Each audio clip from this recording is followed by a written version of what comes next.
Hey everyone, welcome back to the Overseers. My name is Proilios and I'm joined once again by my co-host Nightwing. And this is going to be our final episode before Season 4 of the Overwatch League comes to a close. And in this episode, we'll be reviewing the LA Gladiators roster going into the playoffs. So before we get started, guys, since this is going to be our final uh, episode before the league ends, we would really appreciate it if you guys suggested uh, any topics that you would like us to discuss during the off season related to the Overwatch League. Obviously, we will be doing roster moves, but and obviously we will talk about Overwatch 2 and how the league is going to be played on the the sequel to the game essentially next season. But other than that, if there's anything specific you wanted us to talk about, like match scheduling or the team structure or salaries or anything at all, just let us know. We'll definitely try and put some good content out on it. So yeah. All right, LA Gladiators. Um, a really amazing story for this team this year. Uh, they haven't had a ton of top tier performances up until this point in the Overwatch League because for the past 3 seasons they were just known as like a pretty good team, but they've almost kind of been gatekeepers, kind of like the Atlanta Rainbow, in the sense that they would always win or lose the matches that you would expect them to win or lose. They would never have any surprisingly good showings and make it all the way to the top. But this year, that stuff has changed. And Nightwing, would you like to kind of tell us where you think that Gladiator's magic has come from? So I think one of the reasons that the Gladiators have been performing better this season is just the fact that the scouting they've done and the roster they've created for this season is more consistent and more reliable than it was in the previous seasons. Last season, you saw that the Gladiators struggled with OG, and the same issue with OG has popped up now with the Florida Mayhem as well. Uh, so they wisely moved to a rookie main tank who was not the hottest item in the tank market coming from Korean contenders, but it's Muse. And I was talking about this with Prolius earlier. I think Muse, for me personally, he has been kind of the most valuable tank pickup for any team, uh, rookie tank pickup for any team this season. I think while Mag has looked very exceptional and individually skilled, and he was the hottest item in terms of the tank market and the probably the entire rookie market, it's just not been something that Washington has been as successful with compared to how consistent Muse has been without requiring too many resources, without really just creating a lot of danger for the Gladiators. I think he's been exceptionally just stable for them. And while his individual play, his individual mechanics are not as flashy, I think that may just be part of the secret sauce.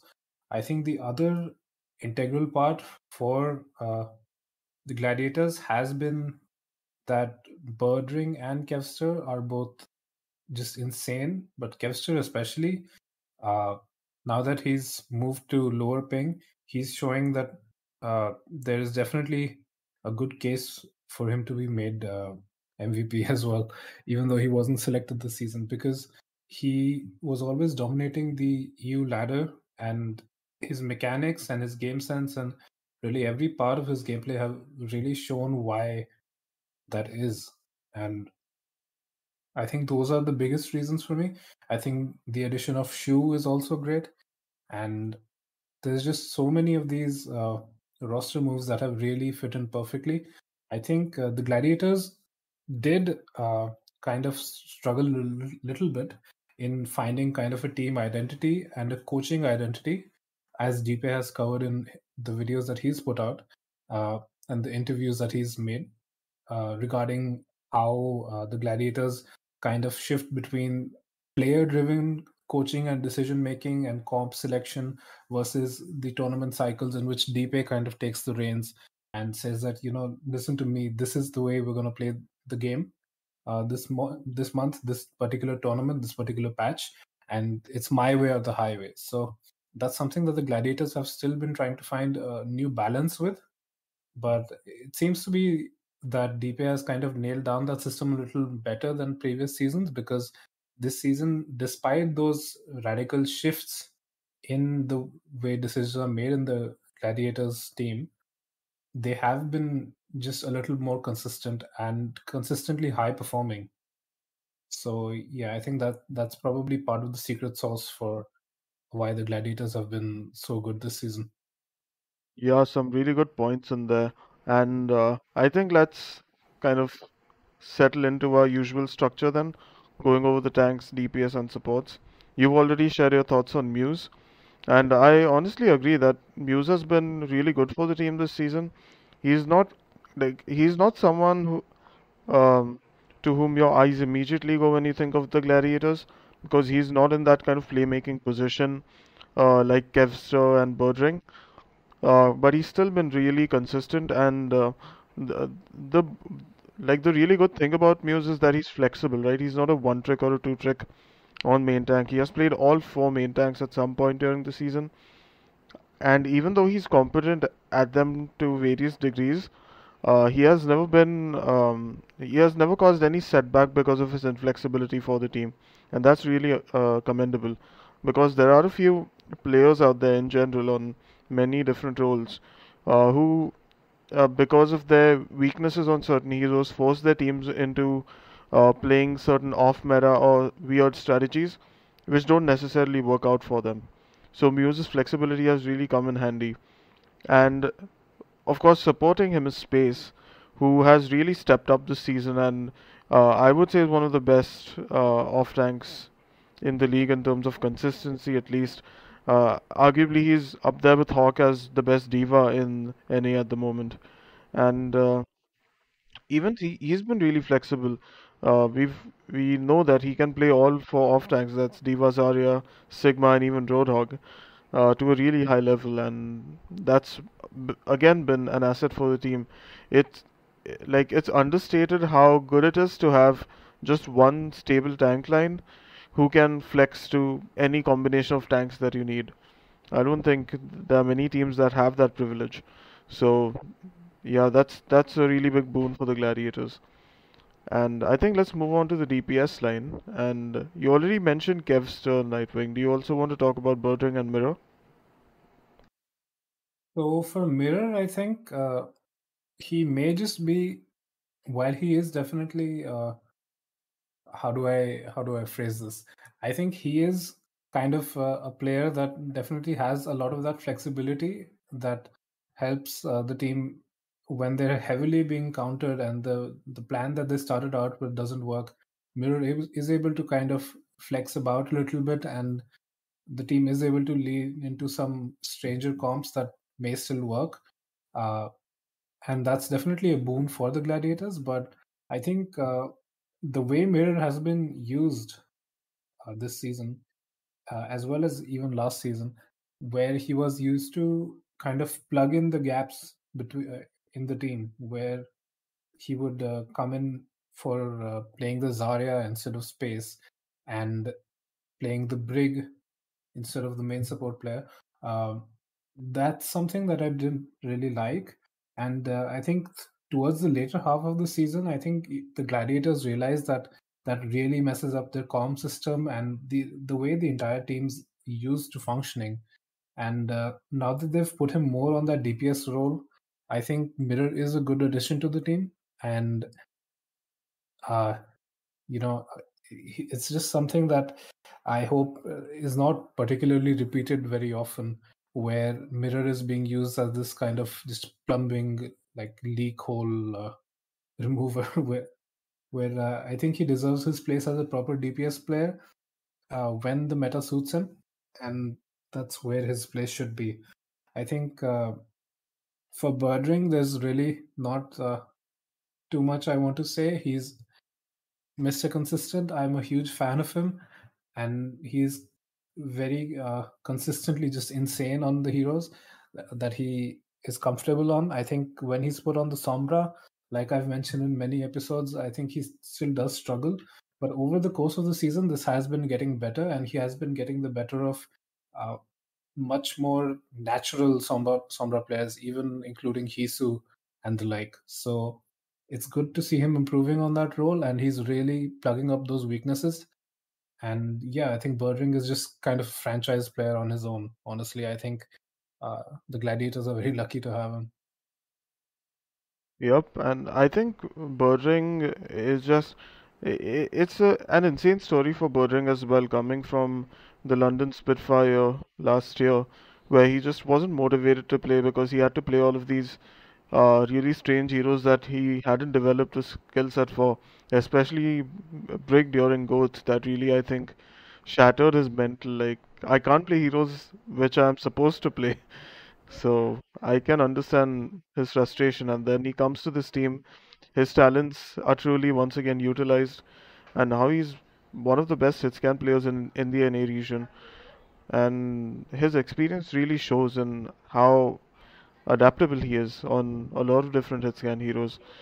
I still do think he's one of the weakest Sombras going into the playoffs, which I do think is going to be a problem for them, considering how vital Sombra is in these Neo Goats or dive rush compositions. Um, but hopefully he can kind of improve and overcome that obstacle. And naturally, the Glads also have Mirror. Even though he's a very kind of niche player, I do think there is some potential for the Gladiators to run niche strategies with him. His Doomfist is especially good, as we have seen. Even though he hadn't been in the limelight a lot this season, he got to show off on that hero during the Countdown Cup a little bit. Sorry, I mean the Summer Showdown, where he and Sparkle had decided to bust it out for some time. And I think what really impressed me about Mirror, at least on Doom, was that his engagement timings were absolutely excellent. And he just never fed just because of his expertise on the hero. And I think that also translates to his play on other heroes because his positioning is in general very safe, and you kind of he's a reliable player to have on the team. He's not going to like be completely trash. He's going to do his job and maybe make plays every once in a while. So he's a good substitute player to have in case you want to bust something unique out. And yeah, obviously a fan of Kevsta as well. Uh, a complete flex god. I think his Tracer, his Echo, and just any hero he touches, he just kind of uh, makes insane plays on. And he's so flexible that no matter if the Gladiators want to run ball compositions or the Neogoths comp or even Rush, because his May is fantastic, they can do that. And they can switch play styles, composition styles completely on the fly because of how flexible he and this whole roster in general is. It's just really good, and yeah, I think we can move on to the support line now. Do you want to go first or should I? You can go ahead. All right.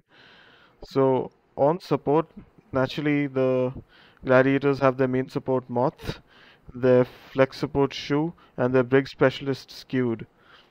Now, Moth, not much to say about him. He's again kind of been put in that FD God-esque type of role where he mainly just comes out to play the Lucio and a little bit of Mercy every once in a while, although the Glads do not prefer playing Mercy a lot.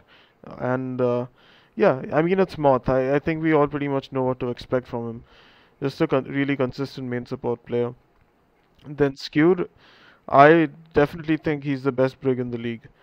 And that's because he doesn't try to do too much on her. He just kind of stays back with Shu, protects him, plays very passively until he gets his ult, and after that he just he uses his ult, makes sure his team is nearby, and then goes super aggressive. And those I think Gladiators rally engages are especially really good. If you guys can check those out, um, and they have Shu on the flex support, MVP candidate, and for good reason. He's been one of the best flex supports this whole year, and probably the best Batiste of the season. This guy has a maddeningly high APM, because of which his healing and damage outputs are both insane. And I've always been a fan of Shu's ability usage. Like I had praised how well he uses his both his abilities as Ana coming into this season, and now I can see that he's able to make those decisions really well, even on the Batiste. So, really big boon to have him on the team, and this is definitely going to like bolster the Gladiators' potential to go deep in the playoffs. And yeah, Nightwing, do you want to talk about the supports as well? Yeah, so let's start off with Moth. I think Moth, he has been underutilized this season, definitely, but it's not like the Gladiators particularly suffered from doing that because Skewed is insane on that bridge, like you said. I do wish Moth got to play a little bit more, but that's just how kind of the support situation is sometimes, where particular heroes just have to be played and you've got better players on that particular role. So would love to see more of Moth going forward, maybe even in the playoffs. But uh, it's really, I think, come down to Skewed and Shu on that in that back line. Shu is a real just gem in terms of flex support talent. It's him and I think Twilight are the only people I'd put in that absolute top echelon of like Ana play, especially. And Shu's bat play and his Zen play are all very, very solid as well. His mechanics are insane. His ability usage, positioning, just everything about how the way he plays those heroes is insane. And Skewer is backing him up very well. He is, like you said, probably the best brig in the league, or at least has had the most success on the brig. And it's just a very, very solid backline that I think many flanker DPS players from other teams really do just fear because of how competent these players are. So, with that, I think we've covered all of the players, unless you have something else to say. No, I think we've covered them all, and I think the main thing that remains is for us to discuss how far we think this team can go in the playoffs. Do you want to lead? Okay, yeah. So, in my opinion, I think the Gladiators are on a real high note right now. They've just come off a massive victory in the recent tournament, and they're going to be in a very good position to kind of keep that high going forward, especially since there hasn't been any massive like balance changes that'll affect the game just play way too much. And I think the Gladiators are in a good position to really make a case for that championship title. I think they're at least in the upper half of the playoffs teams, in my opinion. I think they can definitely, on a good day, when they're feeling it, they can definitely take that championship title. I think it will be a grueling battle, considering it's not just single elimination in the playoffs, but it's definitely a real possibility that the Gladiators are able to just clutch one out if the comps kind of favor them. And it's not even particularly the fact that the Gladiators themselves have to be comfortable on the comp because they're extremely flexible. It's more about them kind of getting lucky about other teams not being as comfortable on whatever comp turns out to be meta at the end. Just because other teams, I think, are far less flexible than the Gladiators.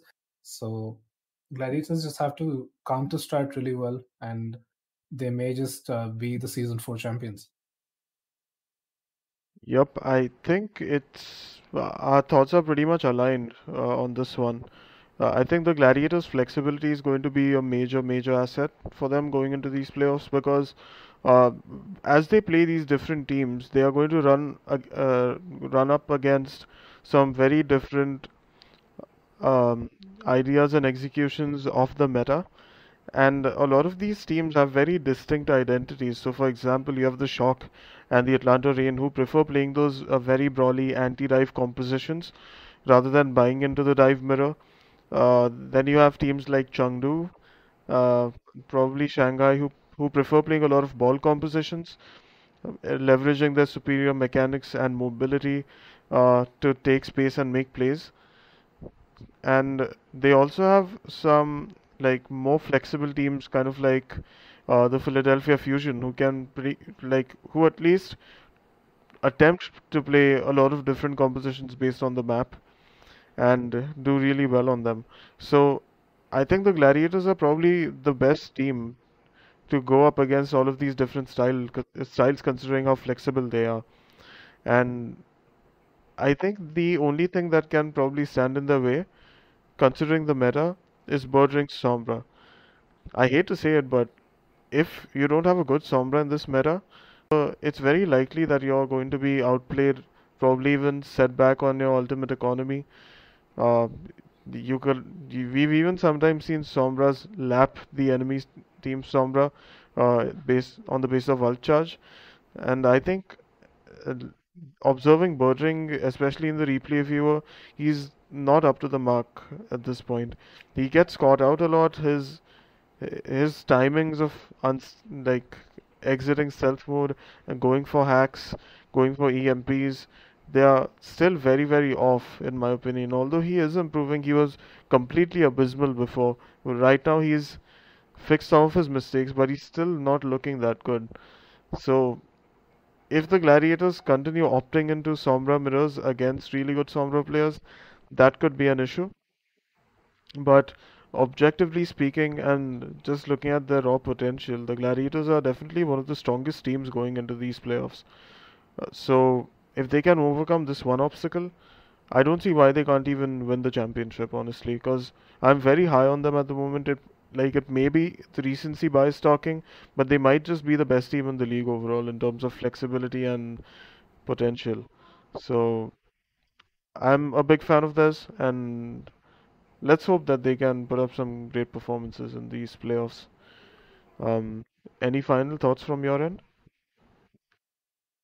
No, I think, like you said, the Sombra comps are something that I think other teams can definitely exploit uh, against the Gladiators. But apart from that, I think the Gladiators can definitely execute on many different comps. I think there are definitely teams that will give a very solid challenge to the Gladiators. The level of competition is quite high. You've got even on teams that you don't think too highly about. You've got insanely talented players on those teams, and it's really going to be a matter of which team is the best prepared, which team is the most flexible, which team is able to execute each comp perfectly, who has the best just alt tracking, alt usage. There are so many factors that go into what really just makes a good team and what makes a championship team, that I think the Gladiators may just have drilled a lot of those components together to be able to just give them some level of success. So, the best of luck to them. But I really do think they have a good chance, even if they're not particularly the favorites for everyone watching the Overwatch League. I think they do have a good chance to take that championship title. Yep. And just, I mean, that definitely concludes our Gladiators review, but since it's our final episode before the playoffs, and before the grand finals even, we just wanted to quickly go over which teams we think have the best shots at legitimately winning the championship. And I think I'll let you go first, Nightwing. Which team do you think is the most likely to take this season? I think it may just be the LA Gladiators, if I'm being honest. Uh, while I am, a diehard Shock fan, and I definitely have seen the amount of dominance that the Shanghai Dragons and the Dallas Fuel have displayed. Uh, I think I'm going to have to go with the Gladiators. I think Dallas have looked a little bit more shaky, a little sandbaggy, if you will, towards the end of the season. I think Shanghai have some. Well, first of all, they've got kind of an overstuffed roster, which they seem to try to be experimenting with here and there. But even without that, I think when they did succeed on those ball comps, it was before some other teams got on, and they kind of caught other teams by surprise with those ball comps. While they did execute them very well, I think other teams can do it better.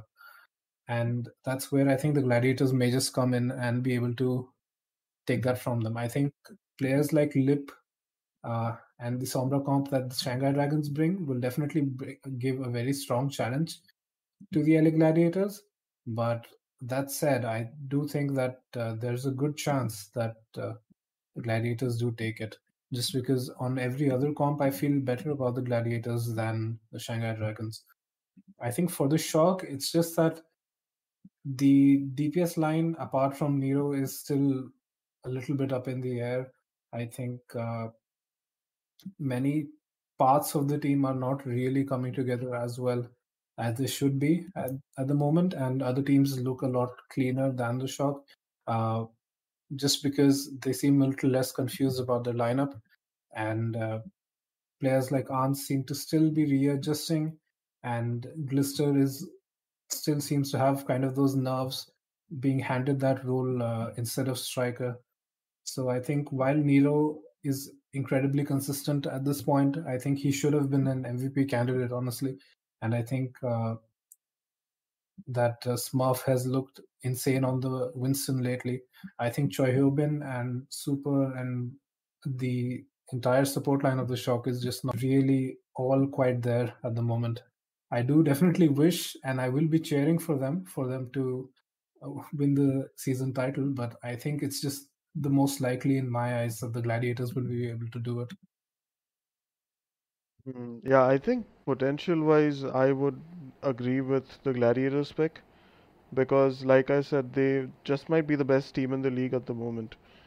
Um, and I do have a bit of a hot take here, but I think the Philadelphia Fusion might just make that championship run this time.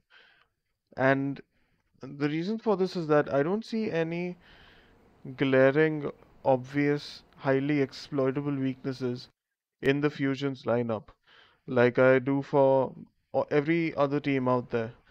Um, I think that the Fusion are not only highly adaptable, but they've got playmakers on many different roles, and they've also got a lot of good team synergy.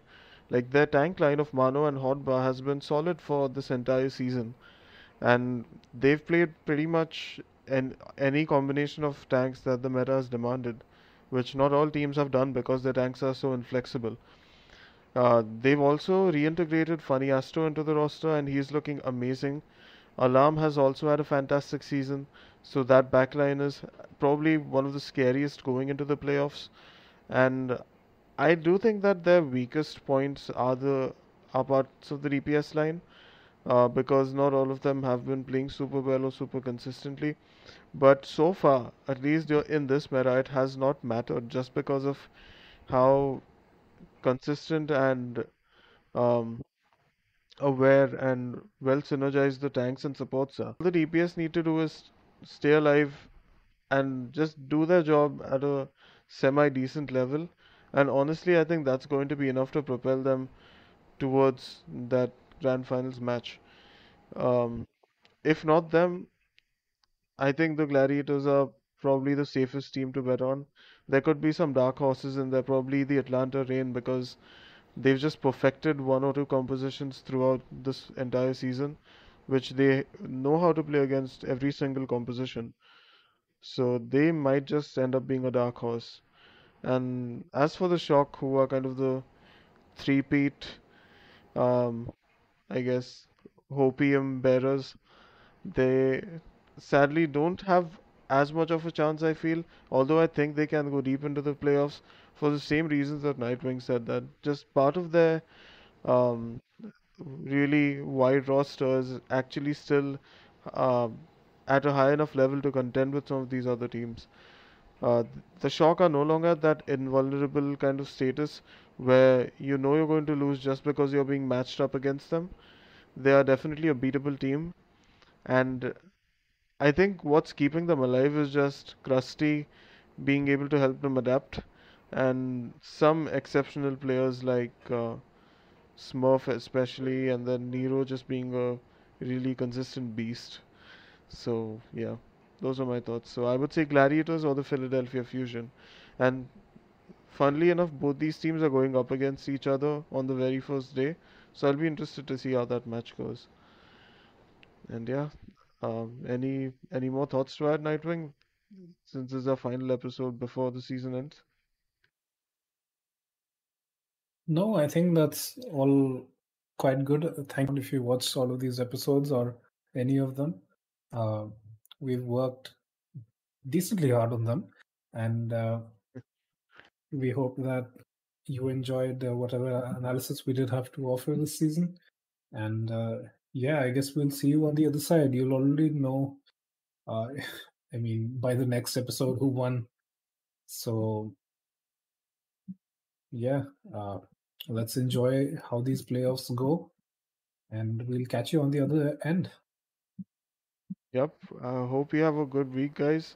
I'm definitely a little bit pissed off because some of these matches are going to be either really early in the morning for me or during my work hours. So I'm going to be missing a lot of action live, and I'm just hoping I can survive the spoilers because I definitely like to watch all of the matches without any spoilers, even if I'm watching them, let's say 1 or 2 days late. So let's hope that they are very worthwhile matches. I'm sure they will be. And yeah, I'll still get to see the grand finals live, so that's good. But yeah, thanks a lot once again for anyone that's been following the show for so long. And we will see you after the grand finals champion has been crowned for the season. Have a nice week, and yep, we'll see you on the other side. Bye bye.